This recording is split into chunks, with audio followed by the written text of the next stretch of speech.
Actually, it's a text written by Ewen Mortier. It's a Flemish novelist. He wrote it was an assignment for a music theatre company in Flanders. And it was performed together with the music of Monteverdi's Il Combattimento. So it's written in 12 pieces, but I made a selection of these pieces. So don't panic, in the middle of them I will switch to its original language, which is Dutch actually.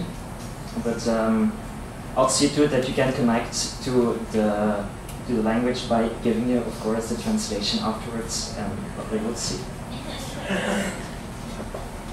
Master T, a man of word and image, traveled the four corners of the world in war, yet never returned to see what the kitchen looks like after the feast.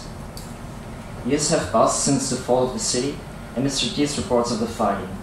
Finally, an old man now, he finds himself at the very spot where Tancredi accidentally killed young Princess Clorinda, a story which brought him fame.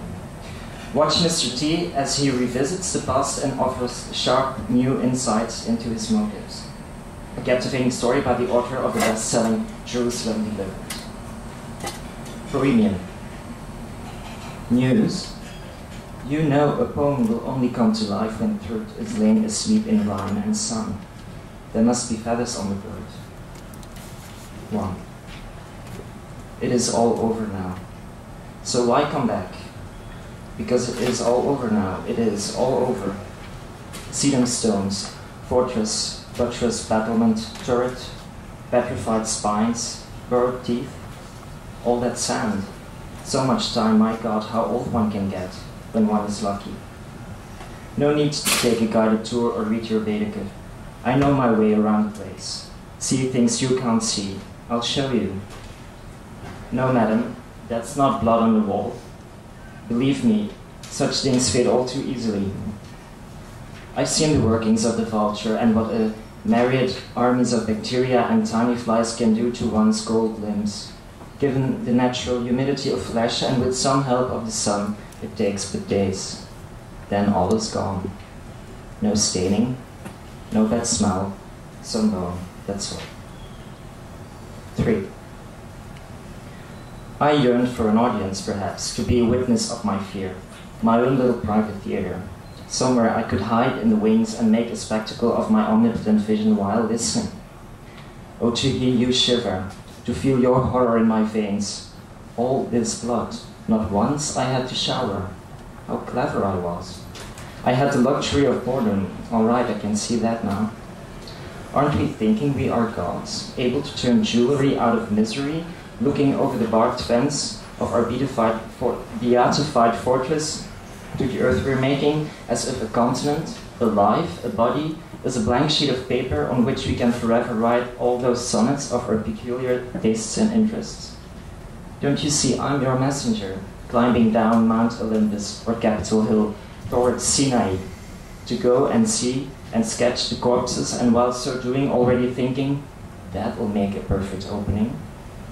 Oh, this is great material.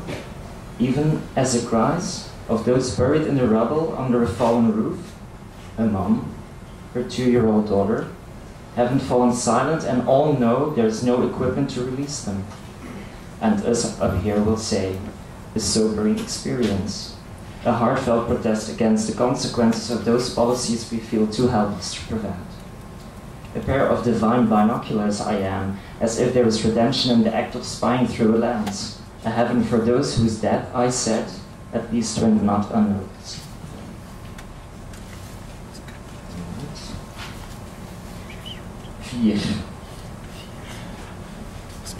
Zoveel bruutheid schuilt in schoonheid. Zoveel schoons in brute kracht. We moeten jaloers zijn, me dunkt, op de natuur om kraters te vullen met magma van eigen makelij en de donderstorm op fles te trekken, of een tweede zon tot straling op te roepen door ons eigen Fiat Lux. Op een dag misschien zal de aardkorst verkruimelen naar onze luimen en zien we halve continenten huiveren en de muren van 100 Jericho's tegelijk instorten. Maar goed, alles heeft een logica. Het vergt verstand om zelfs maar één mens om te bouwen tot iets simpeler dan een beest. Ik heb het vernuft van de terreur gezien. De berekening nodig om de dood blind te laten lijken, terwijl zijn blik zo scherp ziet. De geweldige wiskunde, het onvervalst genie, broodnodig voor wie verwoesting zaait. De precieze, men mag zelfs zeggen, tedere seksuele aandacht, wanneer men tenslotte de bedrading tussen een ontsteking en de lading verbindt. Er mag geen aarzeling optreden, niet het minste trillen van de vingers. Zachtmoediger nog, maar even gedreven dient men zich op te kleden voor vernieling, wanneer men de eerste nacht bij het dashboard de knoop losmaakt op de blouse van een liefje. Bedwing je dus en stuur hem als een wapen zonder faal. Wat een kwelling voor een kerel in zijn jeugd. En God, hoe vaak heb ik verzucht dat versensmeden zulk gevaar kon dragen. Altijd waakzaam moeten zijn, voor de kans dat de minste kras van de pen de woorden ontsteekt en in een vingerknip duizenden in de as legt.